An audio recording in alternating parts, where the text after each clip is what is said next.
after more than a year and a half of build-up, countless delays and technical issues, and 9 long parts of more than 90 games, we are finally here at the final part of this massive project. Funny how I started this project to celebrate reaching 10,000 subscribers, and now I have more than double that. I thank everyone who's awesome enough to have stuck with me for this long, and to everyone who's subscribed to me since I started. It's been a long year and a half for me. Schooling, commitments, social life, and all manners of other stuff with this huge beast mixed in. In fact, I've even turned 18 and become a partner with Pure on Digital. So it's just so relieving and satisfying to finally be here at the end. But enough blabbing on, there's only one reason why you're all here, and it's time to deliver. I'm the Speedster, and I present my top 10 favorite games of all time!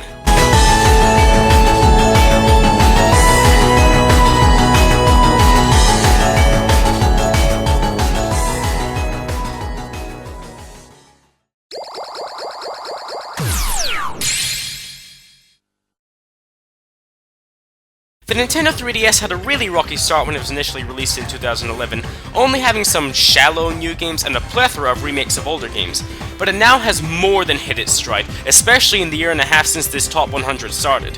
So many utterly amazing games that I've had the pleasure of playing, like Luigi's Mansion 2, Animal Crossing New Leaf, The Legend of Zelda: Link Between Worlds, Kirby Triple Deluxe, Mario & Luigi Dream Team Bros, Super Smash Bros, and of course, Pokemon X and Y. But even in the face of these newer and amazing games, my favorite 3DS game remains the same.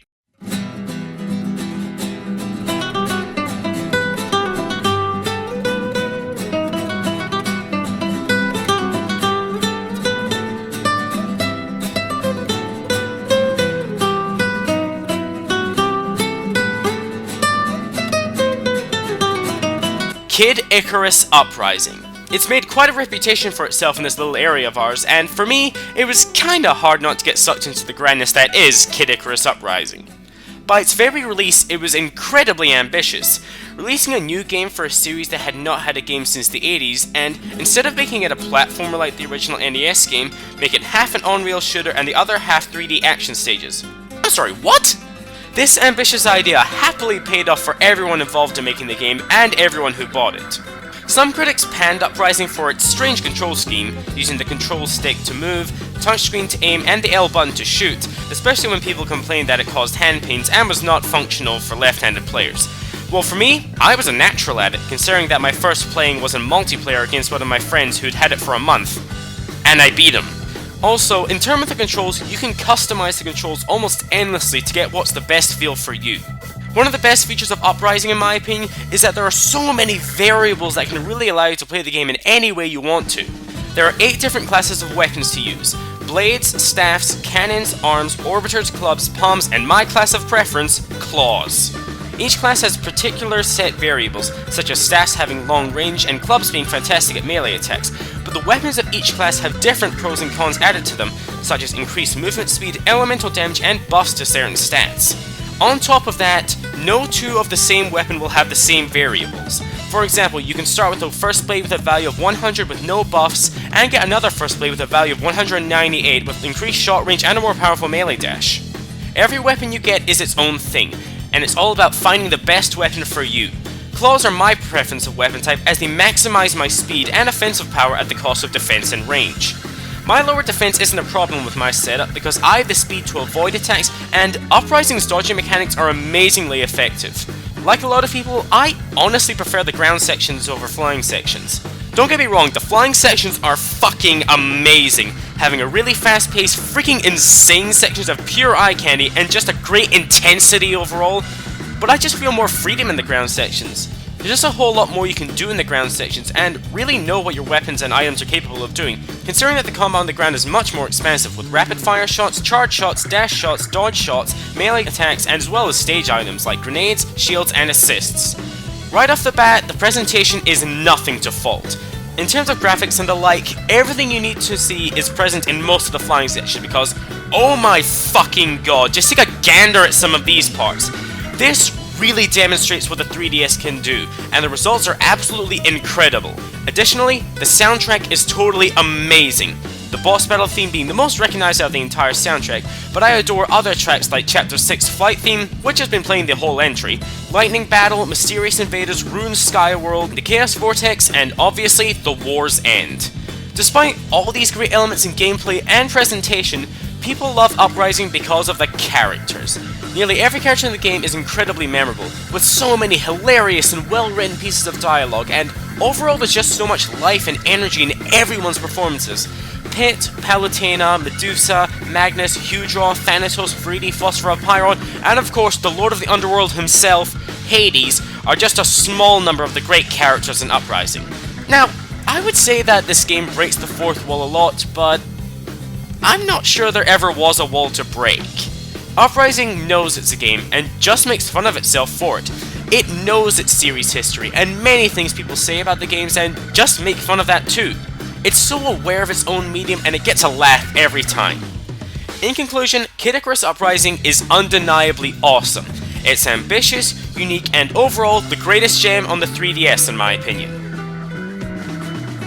Huh. No Hades appearance this whole entry. I think we're off to a good start.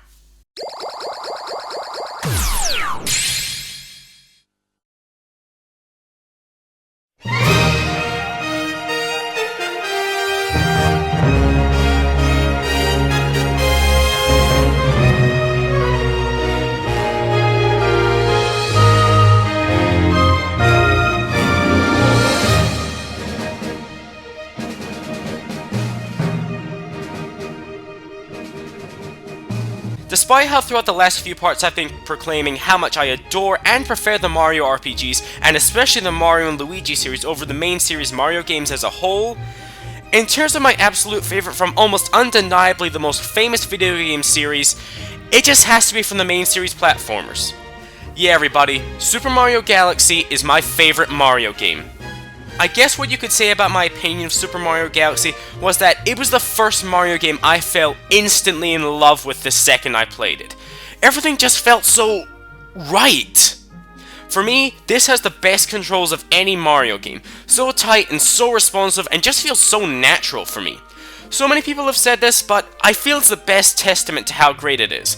The integration of the Wii's motion control and pointer is so good that the game can tell whether you're executing a spin attack or rapidly picking up star bits without messing up and performing the wrong action. This is impressive because the two are like literally the same movement. I have no clue how they managed to program that, but it's truly a testament to fantastic programming.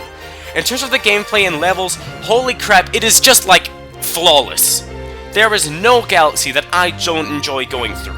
They're fun and engaging with tons of unique levels with so many unique and individual elements. I mean, the levels in Galaxy are so well designed that the water levels are fun to play through. Well-designed water levels in a 3D platformer is always a sign of great effort and design. Each star gives you a set mission, and the mission will create specific elements that alter the landscape and the structure of the galaxy, or allow you to explore areas you've never seen before. On top of the set missions, the mechanic of prankster comets that can either add a time limit to a level, make you die in one hit, raise a shadow clone of Mario, make enemies move insanely quickly, and making you collect 100 purple coins can bring new sparks into the already fantastic elements. The fun elements are increased immensely when you take into account the power-ups. The main new power-up is the Bee Mushroom, which allows Mario to fly through the air and cling to sticky surfaces, making quite a lot of stages with interesting and clever level designs. The other power-ups created are the Boo Mushroom, which turns Mario into a boo so he can hover in the air and become transparent to go through walls, the Spring Mushroom, which allows Mario to bounce and jump to great heights, and one of my odd favourites, the Ice Flower, which freezes all water and lava on touch and allows you to skate on so many more surfaces. In terms of the game as a whole, this was the first Mario game that I ever fell in love with from the first few minutes of play. I pretty much went through the entire main story, you know, getting the minimum of 60 stars and beating Bowser in like 2 days. I'm dead serious. I was obsessed with it, but I managed myself after that and got all 120 stars at a more relaxed pace. Considering it all, I've collected all 120 stars a total of 3 times. Twice as Mario and once as Luigi. For me, this is the most magical and spectacular game in the entire Mario series. So many Mario fans say that the older Mario games are the best because they were magical experiences. My Super Mario Galaxy experience tops all the experiences I've had with any other Mario game. Galaxy in its way is undeniably beautiful. all coming down to its presentation. These galaxies are beautiful. That's the only word I can use to describe it. The only example I need is the Space Junk Galaxy. I mean, people have talked about this level before, but wow. There really are few words that can describe the feeling you get when playing through this galaxy. Levels like these are a simple testament to the power this game has to move people. The locations really do make you feel like you're out exploring space, and the visuals fantastically highlight the beauty and grandeur. In terms of the music, this is undoubtedly the greatest Mario soundtrack ever released. Fantastic, fully orchestrated compositions to marvel at, as well as a number of synthesized and artificial tracks thrown in to make this soundtrack one of the best in all of gaming. There are just too many pieces from the soundtrack that I adore so much that there are too many to bother listing. Just look it up yourself. But the whole experience of Mario Galaxy is kicked up so many more notches with the character of Rosalina. While the main plot of Mario Galaxy is just more of the Mario norm, the backstory of Rosalina adds a great deal of passion and beauty to this already amazing game. Her story of heading out into space to find Aluma's mother, in turn losing her own family and home, and taking it upon herself to build a house for herself and the Lumas who joined her, which became the Comet Observatory, and becoming a mother for all of them. It's a really heartwarming and touching story. Pretty much for me, this is the perfect Mario game. It does absolutely everything right in the Mario formula, and the experience playing it is something that the other main series games cannot match. Just plain amazing.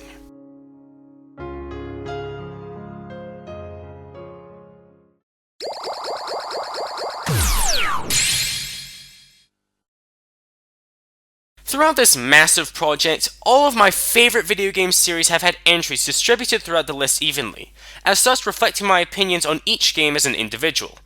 All of my favorite series, except for one of them. This is a very small series of games, only 2 games released, but I love both of these games so much that they both had to place in my top 10. And you guys know what these 2 games are.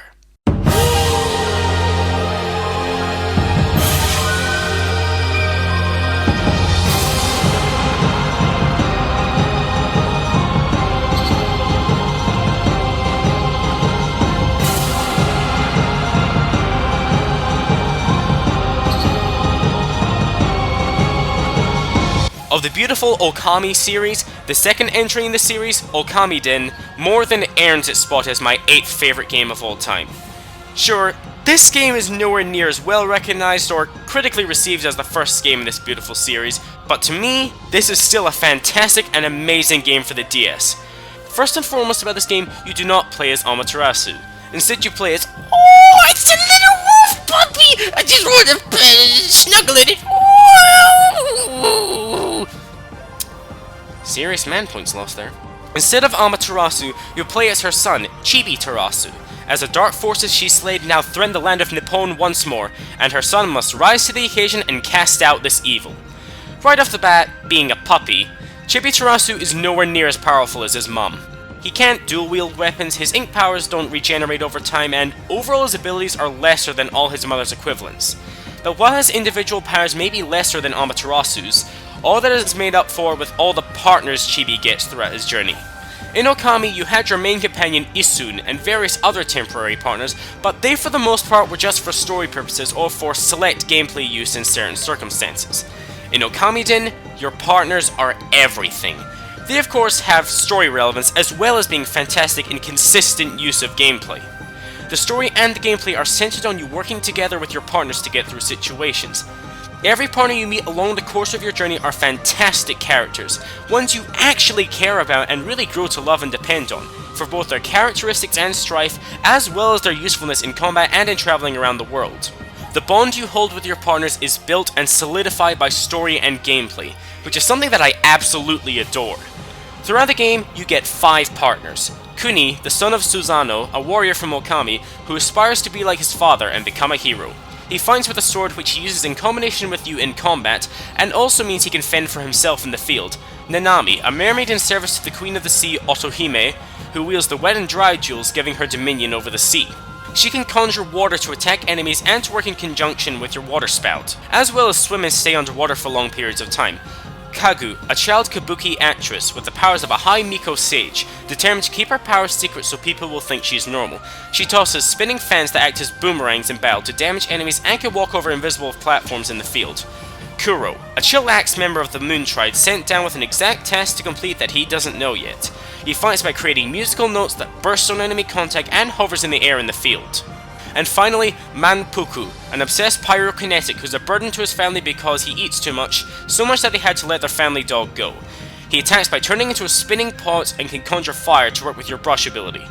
In terms of the presentation, it obviously is a step down from the first game, as the DS is simply not capable of using the same level of presentation as used in the PS2 or the Wii, but they're in no way bad. The art style, while a little more jagged around the edges, still looks fantastic and colourful, really living up to the style of Japanese water painting, or at least as best as it can.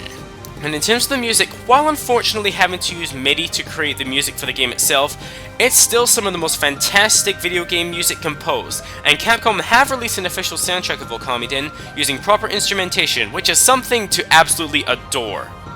To me, really, the most striking thing about Okami is that as much as this is clearly being marketed to a younger audience than Okami, it does have a lot of serious elements that are honestly quite shocking. I mean, you get to see the exact events that caused the sunken ship from Okami to be destroyed, and the circumstances are honestly quite horrific. But the big one for me is one anyone who's been with my channel since near the beginning knows about. At the end of the game, you literally have to kill Kuro. And this isn't a cutscene either. The cutscene stops for you to draw the killing move, so you, the player, have to deal the final blow. After this moment and the whole really depressing scene afterwards, I just started crying.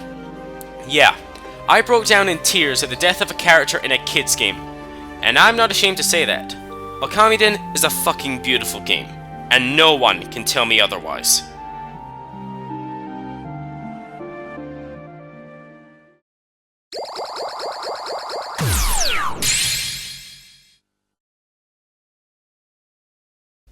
We have our final guest appearance here, and there's no flashy interruption or anything. He's just gonna take this entry from here.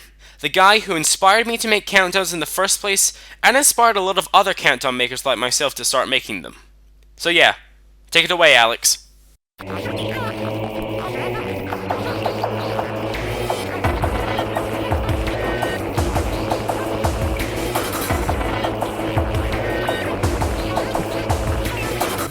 Okay, in my not-so-humble opinion, Metroid Prime was ahead of its time. The Metroid series had built its name all around exploration. Okay, mostly.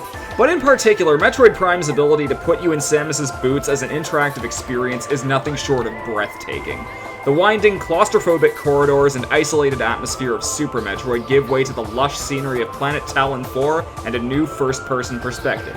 Put simply, Metroid Prime is one of the most detailed and convincing video game journeys I have ever experienced.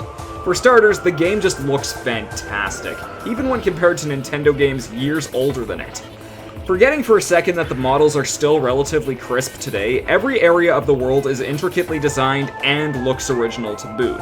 The game's fire and ice themed levels in particular add a lot of unique flavor to what otherwise might have been cliches. I swear, even for how much these levels are clearly designed for Samus to jump around and shoot enemies on, I can actually kind of picture the machines of Magmoor Caverns once being operated, and the ruins of Phendrana Drifts once being lived in. When you add in a wonderful ambient soundtrack that somehow perfectly captures the mood while being listenable on its own, you get one of the most distinctly vivid atmospheres of any video game. But by far the aspect of Metroid Prime that I adore the most is the way it implements its first-person view. It has some really cool-looking visual features to go along with the perspective, like fog effects, rain effects, and even the ability to see your own face at times. But more than that, Metroid Prime goes beyond the whole picturing yourself holding the arm cannon thing, and into being useful for conveying narrative. For example, when you start the game, it's already clear that you're investigating a mysterious frigate. But with the scan visor mechanic, you have the option to view the whole scene differently by learning down to the smallest of details just what the hell happened to the place. This mechanic makes the wonder of exploring a new world feel that much greater, since it allows you to traverse and perceive the world you're put in on your own terms. Do you decide to trust in the Force, forget about scanning, and make this an artifact-hunting, alien-killing adventure all your own? Or do you use the scan visor like you're on an actual mission, gathering data for your employer?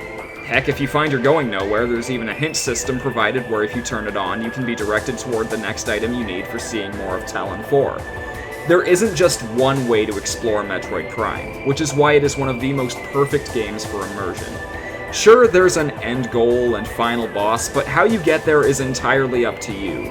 Hell, if you're feeling crazy enough to limit yourself like that, there are even ways to complete the game while completely bypassing certain items. Metroid Prime's 2 sequels were more driven by a concrete story, which kind of lessens their immersive quality. Like, what if I don't care about the plight of this giant moth person, or any of Prime 3's cheesy voice acting? Soon everything will be corrupted, including you. They're still great games though, but to me, neither can match the blissful freedom that the original Metroid Prime offers. And to top that all off, with the release of Metroid Prime Trilogy, you can also play Metroid Prime on the Wii. Yep, that means all of those possibilities for my own adventure, plus now my arm is actually controlling the shooting cannon. This is so cool! And look at these boss fights. Just how satisfying is it to pump plasma into a giant metal pterodactyl? Very. Even with fights against regular enemies, you don't even have to bait their weak spots often. Provided you get a good angle and use the right weapons, you can defeat your enemies surprisingly fast, making for some dynamic fights. I realize I haven't talked much about the gameplay, but to me it's a bit more superficial. I was able to play and control this game fine myself, though for a first-person game its controls are probably going to be very different for anyone more used to PC shooters, or games where aiming's done with 2 analog sticks. If you can wrap your head around that, then there's pretty much nothing that'll get in your way from experiencing all of the greatness this game has to offer. Metroid Prime's earned its possibility, and I'd even say it deserves more acclaim for all it's done. It is still my favorite game of all time.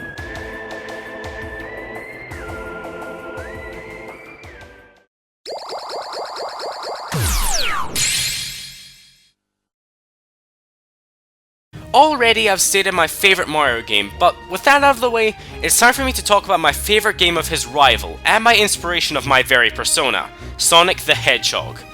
And I've said it before, and I'll say it again, Sonic Unleashed is my favorite Sonic game.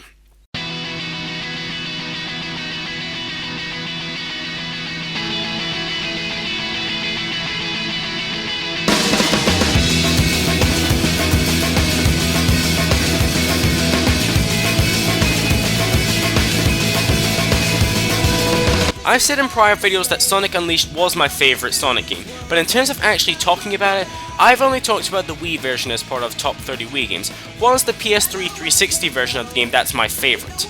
And I understand that this game is not well loved by the gross population of Sonic fans, but hey, my opinions aren't always pedestrian. One of the defining features of this game from my perspective is that this game is the first one to use the HD Sonic art style that's lasted even to the release of Sonic Lost World. And this is easily the best art style of the Sonic franchise. It is a beautiful cartoonish caricature style that I feel really works well with the design of all the typical Sonic characters, as well as the human NPCs that are a big step up from the NPCs from adventure games or 06. Let me say this, if the Sonic game's defining trait is the speed-based gameplay, Unleashed is both the fastest and slowest game in the series. That's because pretty much there are 2 games here, Sonic the Hedgehog and Sonic the Werehog. In the Sonic stages, holy shit, this is fast. There's no other real word that can describe it, it's just fast. And I love it! These speed levels are the things in Sonic that I live for. Everything in these levels are about speed. The design is meant to heighten the speed, and it depends on the speed to simply function. I mean, all water-based segments don't have any underwater parts, and instead you simply run across the surface of the water amidst the chance of drowning. Every move and technique Sonic has is meant to keep the speed up, boosting for certain, but also drifting, quick-stepping, homing attack, sliding, stomping, wall jumping, and light-speed dashing. When you put all these techniques together, you for the most part never have to slow down. It's just a lot of flashy, high-speed action all throughout, and it's freaking intoxicating. And now the other half, the staple-defying, franchise-crushing, and just ungraceful other half of the game, the Werehog. And I love it too. Being such a junkie for the adrenaline-rushing day sections, I should in contrast hate the night levels, but I really like the night stages for that reason. Contrast. I feel like if the entire game was just the day missions, I would probably get bored of them. But with the night section providing a break between the fast action, the day stages feel even greater to me. That's not to say that the Werehog stages aren't fantastic too. The emphasis in these levels are more on combat, particularly beat-em-up style combat with absurd amounts of different combinations and techniques that are flashy and fun to execute, as well as on precise platforming with Sonic's differing abilities. Sonic's abilities rely more on his ability to extend his arms to great lengths to grapple objects, climb buildings and structures, and swing and leap from poles, and I always found this invigorating and fun to use. Now, a lot of fans and players are confused over why the Werehog has these stretching powers, and while I have no idea whether or not what I say next is correct, I have my own little game theory why. The extendable arms remind me a lot of an old Sega game out around the time of the original Sonic games, known as Rystar, a game where you play as a little star guy who uses his extendable arms to grab things and fight enemies. This relation isn't as far-fetched as it might sound, as the gameplay style of Rystar was one of the original concepts for the original Sonic the Hedgehog. So, maybe the Werehog stages were a way of making a spiritual sequel to Rystar with a Sonic label on top of it, to hopefully give it more public attention. This is just a little theory of mine, but it makes me love Unleashed even more with the chance that Sega gave this little nod to a little game from their past. For me, the locations and levels look absolutely amazing. Just the splendor and grandeur of each of these levels just amazes me each and every time I play these levels. With most stages being based on somewhere in the world, so many varying environments are made, like a European city with clear elements of the UK and Italy, a Chinese-inspired level with dragons and fireworks and you pretty much running on the Great Wall of China, and a clearly Antarctic stage with use of sleds and running on the back of whales. The attention to detail in these stages is positively fantastic and make each stage a joy. The music, of course, like any Sonic game, is great, each stage having a fitting track for the day and night sections respectively, all of them carrying high degrees of character and individuality. And as people know, my favourite vocal song of the entire Sonic series is the main theme of Unleashed, Endless Possibilities. You can see my explanation of it in my top 20 Sonic vocal songs video, so there's no need to explain it here. In short, I plainly just love Sonic Unleashed. It's my favourite Sonic game and is my favourite 3D platformer. What else can I say? Well, a lot frankly, but I think I've said my piece. Let's just head onwards.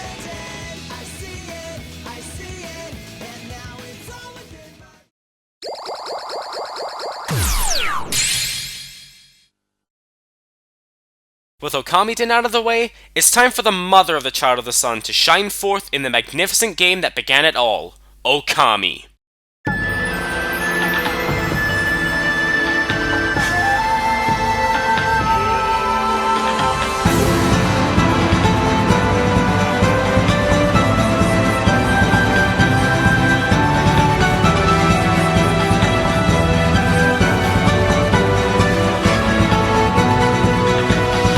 As much as I adore Okami-den for all the characters and the amazing relationships you build with them, Okami is just overall superior in most regards in my opinion.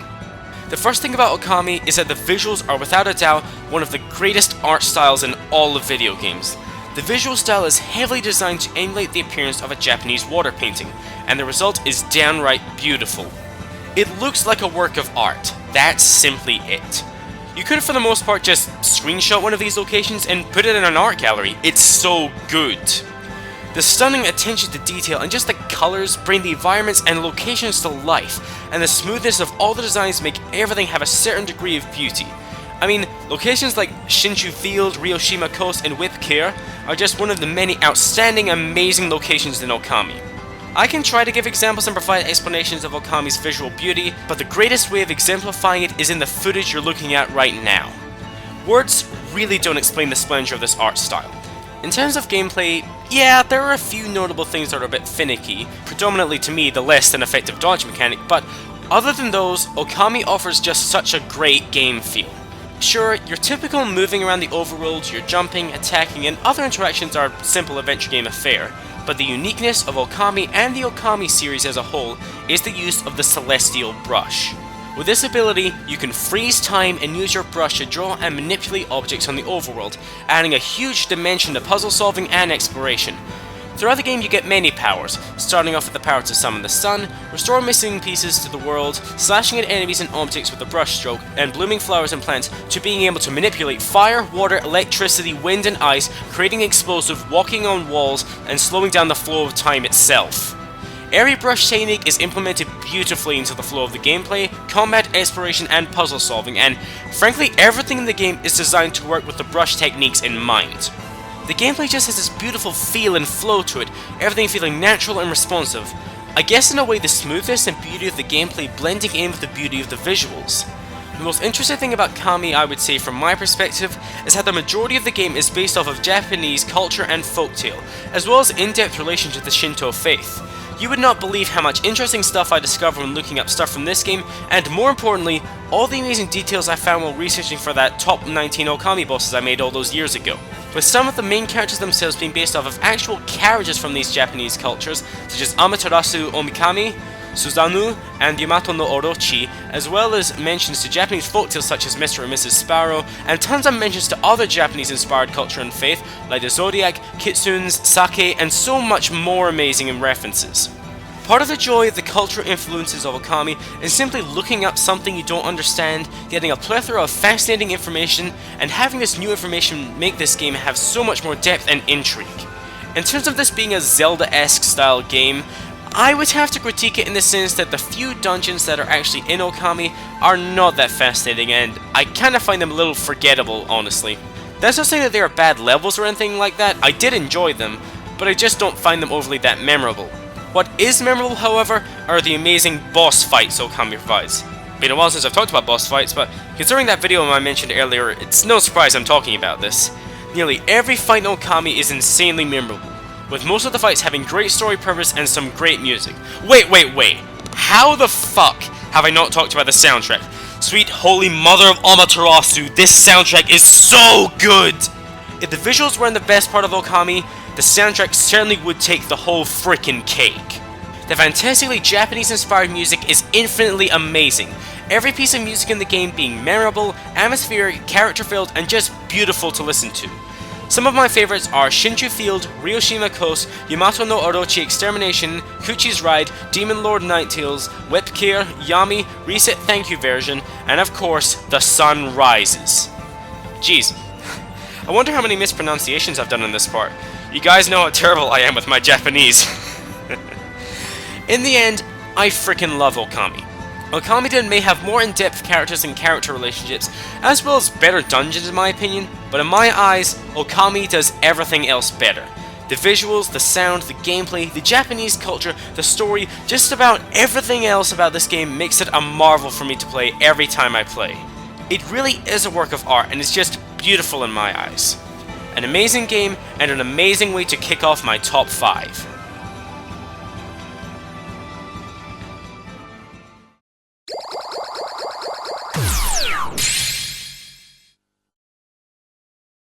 I guess out of all the different styles of games I've had on the list up to this point, the most common kind of game has been platformers. 2D platformers, 3D platformers, just platformers and more platformers. But now, it's time for my favorite platformer of all time. And not only that, it's also my favorite co-op multiplayer game and my favorite game of one of my most favorite franchises.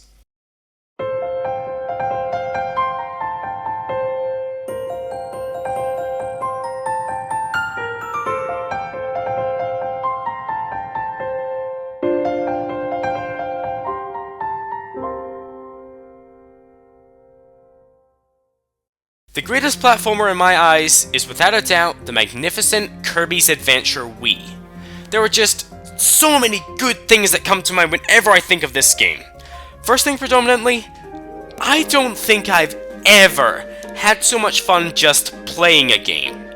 I mean, even from seeing the title screen animation, I just start smiling and giggling from excitement. It may sound weird, but who knows. To make how much I enjoy this game clear to you, in the space of less than a month after getting Kirby's Adventure Wii, I had played through it a total of 3 times, and there was not a second of any playing when I wasn't having a grand time with it. From my perspective, this is also the perfect Kirby game. It has every element that I love in a Kirby game at a fantastic high, but also has its own elements that make it the pinnacle of the series. Gameplay? You have the simple basic Kirby formula of the floating pink puffball gobbling up his enemies and copying their powers, and it just flows perfectly. You have most of the typical Kirby powers, with 4 new powers included: Whip, Spear, Leaf, and Water. All of these abilities are fun and unique to use and implement well into the design of levels. On the topic of levels, there is like no level in this game that I don't like. Even the water stages are enjoyable as hell. Every level has some unique element, and just have a level of fun, with a surprisingly great difficulty curve for a Kirby game, having energy spheres being hidden throughout every level and some requiring a great deal of skill and thought in order to get. Some of the highlights in a lot of levels are the exclusive super copy abilities, where you get a super top ridiculous version of one of your typical copy abilities, which you can use to wreck enemies and actually solve puzzles and challenges in creative and fun ways, just overall being an entertaining aspect of a level. And the way these attacks look, bloody hell is it fun to watch. Might I say that the visuals here are fucking gorgeous? The colours and designs just fly off the screen and makes the game so pleasant to look at, and how cute everything is adds so much to the game's charm. I think when you have a dumb smile plastered to your face the whole time you're playing through a game, the game's kind of cute and charming. The music, my god, the soundtrack in Adventure Wii is just... words escape me. I know I talk about music a lot, being a music student and all, but anyone who's heard this soundtrack knows how amazing it is and how varied it is.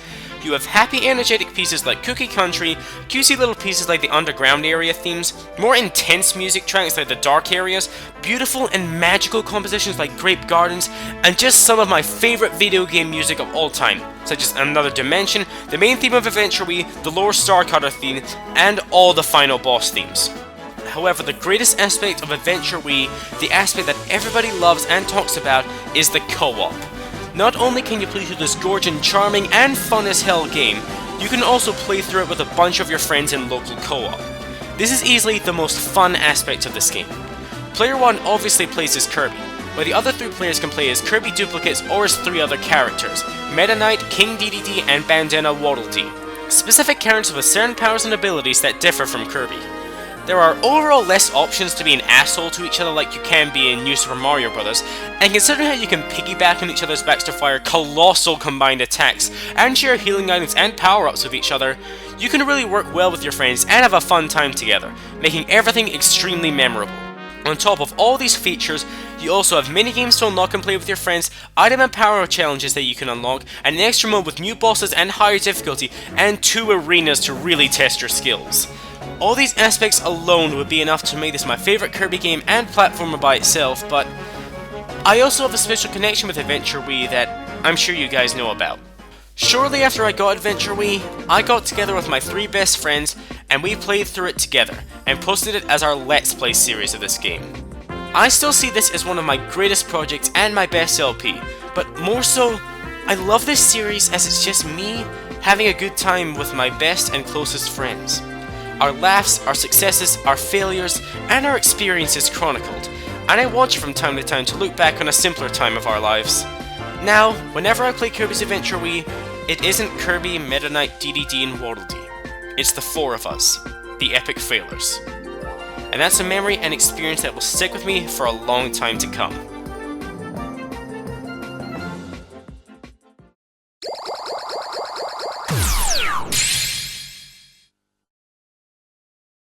The top 3, the big trio of my favorite games. As you can tell, these 3 games are my absolute favorites. These games are not only some of the greatest games ever made from my perspective, they also have great significance to me as a person and house many emotions with me. To start off, we have my favorite RPG, my favorite handheld game, my favorite game for one of my favorite franchises, and, overall, a game I horribly misjudged.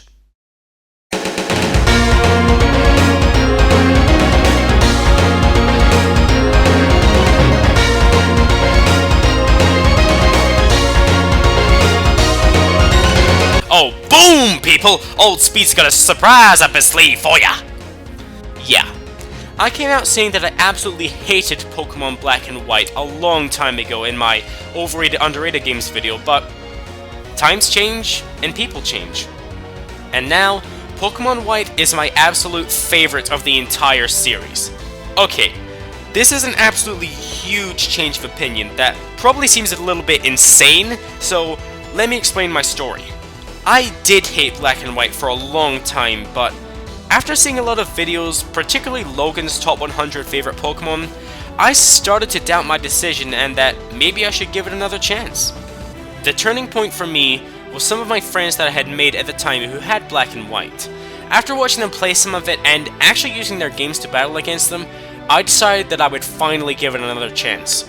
But this time on an actual cartridge, not just some ROM on my R4. And with my mind not nestled in my nostalgia mentality that I had at the time, I absolutely fell in love with this game. To me, this is the ultimate Pokemon experience, mainly because it intentionally does not allow itself to fall to the nostalgia of the fans. It has none of the around 400 Pokemon already introduced in the prior 4 generations of the series, meaning that you have to use the new Pokemon introduced, which, as a matter of fact, is the largest number of new Pokemon introduced in one generation. While I thought this was horrible in my first attempt at White, I realized why this decision was made on my real playthrough.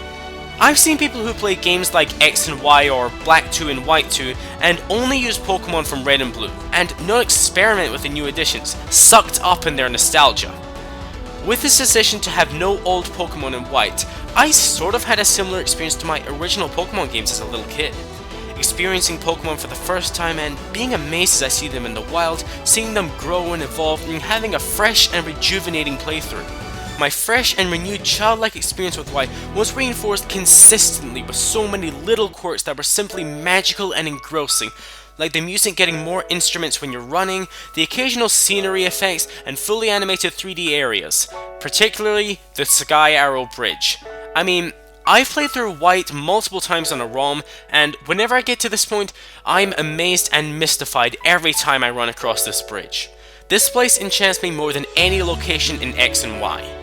However, as much as White gives me a fantastic childlike and magical experience, at the same time it manages to provide a more sophisticated and more engrossing experience. The story of White is without a doubt the most in-depth and immersive story in the entire series. From my perspective, mostly because it doesn't follow the formula Pokemon series usually follow. Typically your main quest is to beat the Elite Four and the Champion, with the villainous team causing havoc with events surfacing throughout the story's progression. At some point the villainous team rises up to fruition, the Gym Badge quest stops to deal with the villainous team arc resolves, heads on to challenge Elite Four and Champion. So really, you have the main quest of becoming the greatest trainer ever, with the villainous team being assholes here and there, their involvement ending before reaching the Elite Four. For White, the villainous team of Team Plasma have so much involvement and so much presence throughout the story, to the point where your quest to beat the Elite Four and the Champion is interrupted by the villainous team by their leader, N, becoming the champion before you and almost succeeding in their plan to force all trainers to release their Pokemon. Team Plasma themselves make the game interesting. Instead of wanting money, expanding the sea or land, creating a new world, or just killing everybody, they are just militant activists for Pokemon liberation, similar to people like PETA and other real-world organizations. The reason why I find this such an interesting concept is that, dissimilar to all other villainous teams I just thought they were assholes, Team Plasma's goal and values aren't precisely wrong, and it does prompt the player to consider the relationship with their own Pokemon, and the beliefs fans have held for years about Pokemon as being merely tools for battle. It was this more sophisticated and more in-depth approach to the reality of the Pokemon world that makes me love the Pokemon I trained in this game, and paved the way for me to have the greatest team I've ever raised in any Pokemon game. My 6 Pokemon that mean the most to me, and to this day have not been erased from my cartridge. Samurott, Excadrill, Scrafty, Galvantula, Chandelure, and Braviary. I adored training these 6 Pokemon, and all of them stick true as some of my absolute favorite Pokemon of all time. But one of the most immersive and memorable experiences in all of Pokemon is the entrance to Victory Road. You present the badges you've earned one by one to each of the guards, as you walk through an area reminiscent of each era you've gone through on your journey, reflecting on the challenges you've overcome and the Pokemon you've trained, as the Victory Road theme slowly builds up, instrumental line by instrumental line, as you progress until you finally enter your final challenge before the Elite Four. This moment was simply outstanding for me. And with the cavalcade of other fantastic elements of White, like triple battles, double wild encounters, rare encounters, infinitely reusable TMs, fully animated Pokemon in battle, some of the greatest and well-developed gym leaders in all of Pokemon, so many fantastic characters, a beautiful soundtrack, and so many more I could list, there is no doubt in my mind that this is my favorite Pokemon game. Some may disagree on the grounds that this game is overall too linear and pretty easy, but the sheer magical yet sophisticated experience I got from this game is something that has not been matched. Pokemon White, I'm so sorry for what I said all those years ago. You truly are the best of the series.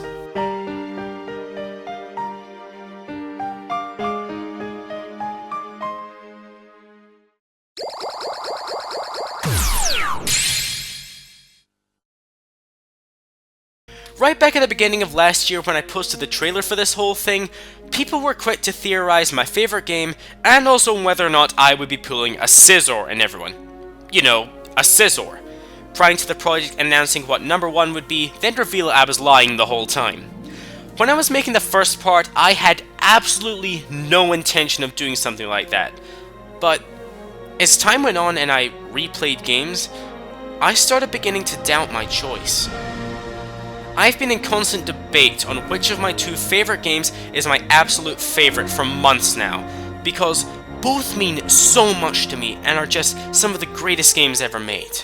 But I finally come to my decision. Here goes. My second favourite game of all time is The Legend of Zelda: The Wind Waker.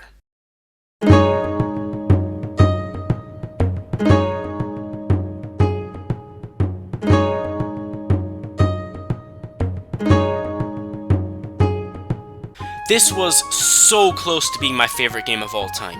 So damn close, but I decided in the end that I liked my number 1 choice just a tiny smidgen more, so Wind Waker just missed out on the top spot. But that in no way means that I don't absolutely love this masterpiece.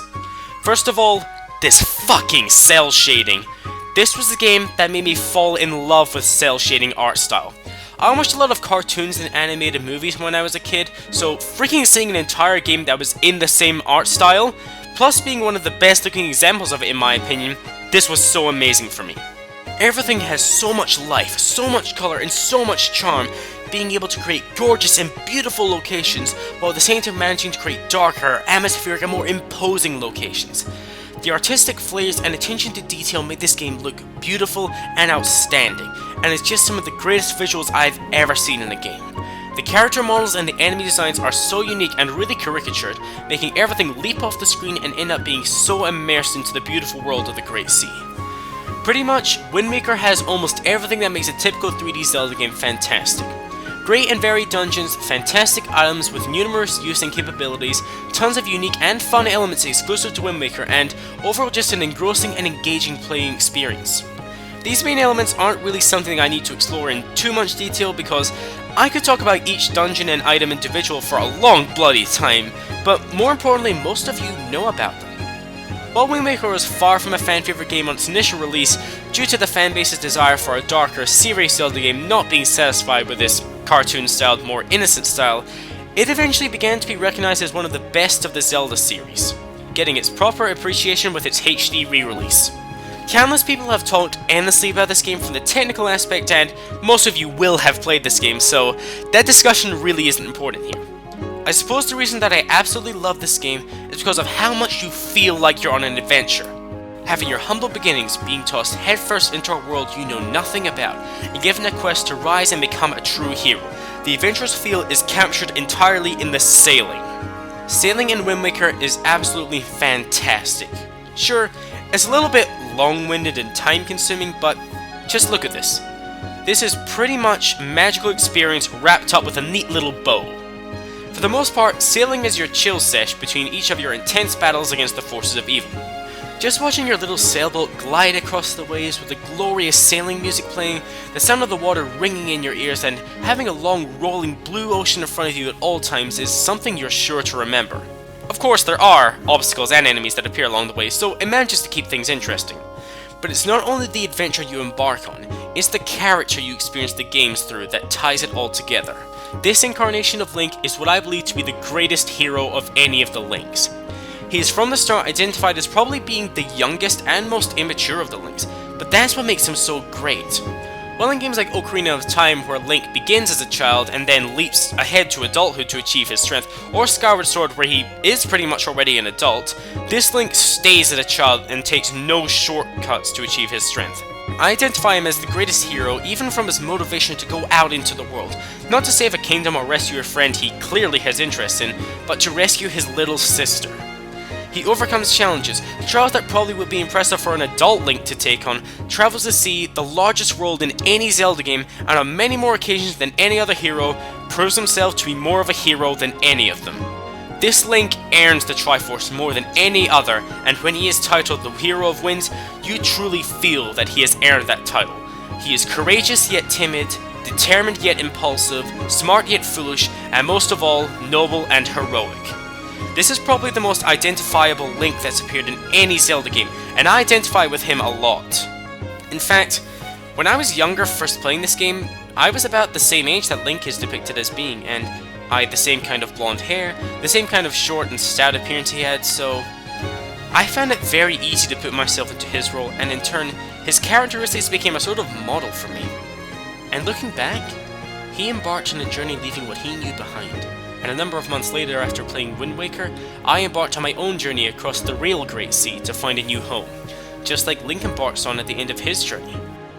As you can tell, Wind Waker means so much to me in the way that it's become almost symbolic of the biggest event in my life. There are high points and low points along the way, but at the end of it, it's one of the greatest and most amazing experiences in my life. And if I can say one more thing about Wind Waker, the music that's been playing this entire entry, the main theme of Wind Waker, and the credits theme is my absolutely favourite composition in all of gaming.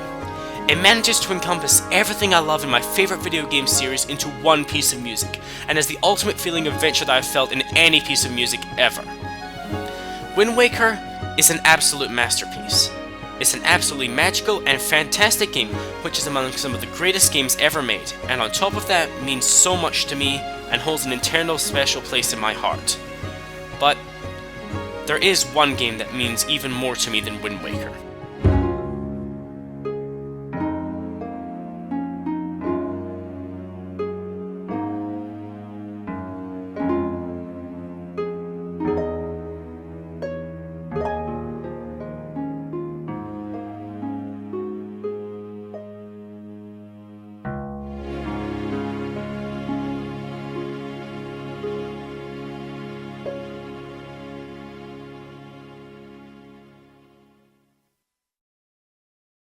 We're finally here at the final entry, but it has been more than a year and a half since this insanity started, so I'm sure you've forgotten at least a dozen or more along the way. So let's have one final recap before number 1. Number 100, Roller Coaster Tycoon 3. Number 99, Age of Empires 2, Age of Kings. Number 98, Animal Crossing Wild World. Number 97, Dinosaur King. Number 96, The Lord of the Rings Return of the King. Number 95, My Sims.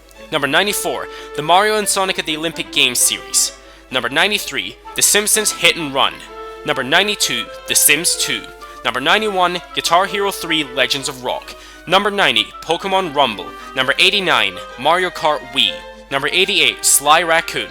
Number 87, World of Warcraft. Number 86, Star Wars Knights of the Old Republic. Number 85, Mega Man 2. Number 84, Sonic the Hedgehog 2. Number 83, Ninja Gaiden. Number 82, Mega Man 3. Number 81, The Legend of Zelda Oracle of Seasons. Number 80, The Legend of Zelda Oracle of Ages. Number 79, Nintendo Land. Number 78, the Sonic Advance series. Number 77, Sly 2 Band of Thieves. Number 76, Super Mario World. Number 75, Super Castlevania 4. Number 74, Sonic Adventure. Number 73, Mega Man 10. Number 72, Paper Mario Sticker Star. Number 71, Sonic the Hedgehog 2006. Number 70, Mario & Luigi Partners in Time. Number 69, Team Fortress 2. Number 68, Taz Wanted. Number 67, Kirby Canvas Curse. Number 66, Pokemon Gold. Number 65, Super Metroid. Number 64, Super Mario Sunshine. Number 63, The Legend of Zelda 4 Sword Adventures. Number 62, The Legend of Zelda Link's Awakening. Number 61, Kirby Squeak Squad. Number 60, Rayman 2 The Great Escape. Number 59, Red Steel 2. Number 58, Mega Man 9. Number 57, Super Mario 3D Land. Number 56, Sonic 4 Episode 2. Number 55, The Legend of Zelda A Link to the Past. Number 54, Star Fox 64 3D. Number 53, Super Mario World 2 Yoshi's Island. Number 52, Luigi's Mansion. Number 51, The Legend of Zelda The Minish Cap. Number 50, The Legend of Zelda Spirit Tracks. Number 49, Paper Mario The Thousand Year Door. Number 48, New Super Mario Bros. Wii and U. Number 47, Crash Twinsanity. Number 46, Sly 3 Honor Among Thieves. Number 45, Metroid Fusion. Number 44, Sonic Heroes. Number 43, Portal. Number 42, Pokemon Ranger Guardian Signs. Number 41, Paper Mario. Number 40, Kirby's Epic Yarn. Number 39, Metroid Prime 2 Echoes. Number 38, Sonic Adventure 2 Battle. Number 37, Bayonetta. Number 36, Mad World. Number 35, No More Heroes 2 Desperate Struggle. Number 34, Portal 2. Number 33, Pokemon Platinum. Number 32, Donkey Kong Country Returns. Number 31, Pokemon Soul Silver. Number 30, No More Heroes. Number 29, Super Mario Galaxy 2.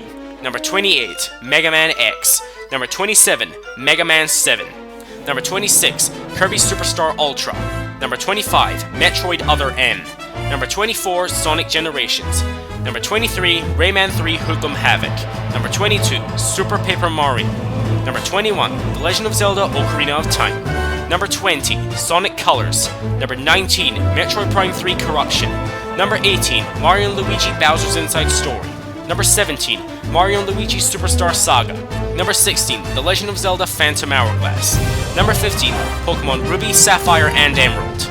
Number 14, Super Smash Bros. Brawl. Number 13, The Legend of Zelda Majora's Mask. Number 12, Pokemon Black 2. Number 11, The Legend of Zelda Skyward Sword. Number 10, Kid Icarus Uprising. Number 9, Super Mario Galaxy. Number 8, Okami Den. Number 7, Metroid Prime. Number 6, Sonic Unleashed. Number 5, Okami. Number 4, Kirby's Adventure Wii. Number 3, Pokemon White. And number 2, The Legend of Zelda The Wind Waker.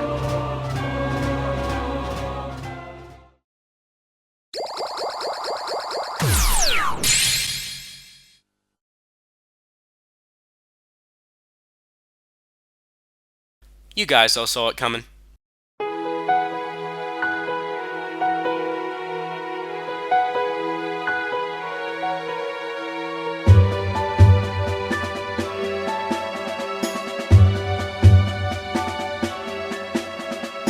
My favorite game of all time, which has managed to stay untouched in its standing for more than 7 years, is The Legend of Zelda Twilight Princess. Notices are here, guys, just the anticipated and particularly obvious number 1 choice. But the thing is, I never actually explained why I so dearly love Twilight Princess. I only talked about it once in my top 15 Zelda games video, and all I said about it was that it was perfect, my particular manner of saying that word getting more attention than the actual entry itself. So, here's my time to finally explain why I adore Twilight Princess. First and foremost, it's not perfect. Twilight Princess does have its issues, I will not deny you that. The dark coloring and shading can make things hard to see sometimes, there are a lot of areas that are tedious, a number of the items you get cease to be useful very quickly, the game takes a while for it to hit its stride, trailing on for the first part of the game, and a lot of other minor issues that are noticeable in Twilight Princess. But to me, this is still, in my opinion, the greatest game ever made, mainly due to the experience I had playing it. Putting it bluntly, Twilight Princess changed my life. I don't mean this in an exaggerated way, this game literally changed my perceptions of life and made me into a different person. A person I believe to be a pretty alright guy. When I first played this game, it was unlike any game I'd ever played before. The games that I were acquainted with were platformers like Sonic, Crash, and Rayman, less complex RPGs like Pokemon, and just little splashes of other games thrown in, most of them having the common connection that they felt like they were made for a younger audience, by being basic in terms of plot and for the most part not taking themselves too seriously. Playing Twilight Princess, everything I'd come to expect from video games was thrown out the window. This coarser art style, this in-depth gameplay, more complex than anything I'd played before, this grand engrossing story that pulled me in mere seconds, and this almost more mature and serious style of game than anything I'd played before, it was amazing. Every minute of playing this game had me entirely invested. For the first time I experienced complete immersion into the world of the game, feeling I was this character, going on this grand adventure, caring about all these characters I was meeting, getting to know, and helping along the way, and as a whole, experiencing a total connection to this virtual world I was looking into. I love every aspect of this game. The controls are solid and responsive, the motion controls, while more primitive compared to Skyward Sword, being heavily immersive when using your sword and your items. The art style, while a little bit too dark, is heavily stylized and great to look at.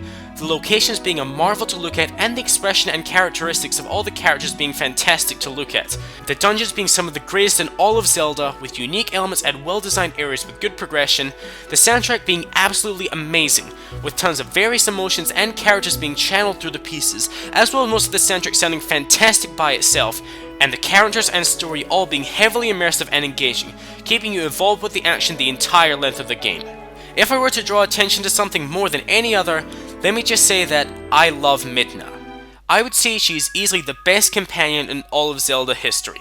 She is very useful gameplay-wise, allowing you to warp around the world, perform massive jumps while in your wolf form, allowing you to use a pretty much instant one-hit kill on all your enemies, but more so than gameplay, she is without a doubt, in my mind, the best character in Twilight Princess. She may start off a bit selfish and self-indulgent, not really caring about you and mostly just using you, but she develops as a character and grows to care for Link and the fate of Hyrule, ceasing to be selfish and determined to help stop the forces of Twilight, despite being of the Twilight herself. And when you actually learn about Midna's backstory, all her lack of care for Hyrule and Link at the beginning is understood and forgiven. Probably the moment where I realized how much I really cared for Midna was in the part of Twilight Princess where Midna is dying, and you desperately run to Hyrule Castle to find a way to save her life.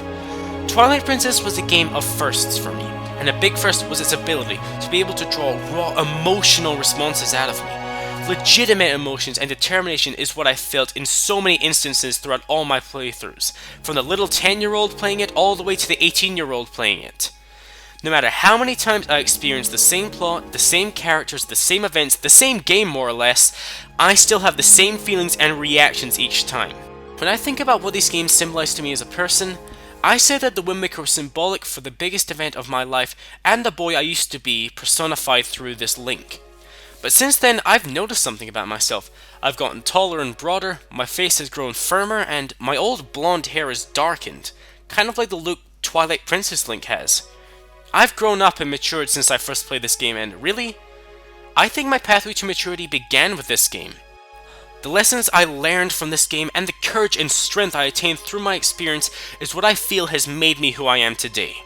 Twilight Princess is both my favorite game of all time and still the perfect gaming experience for me, as it is timeless for me.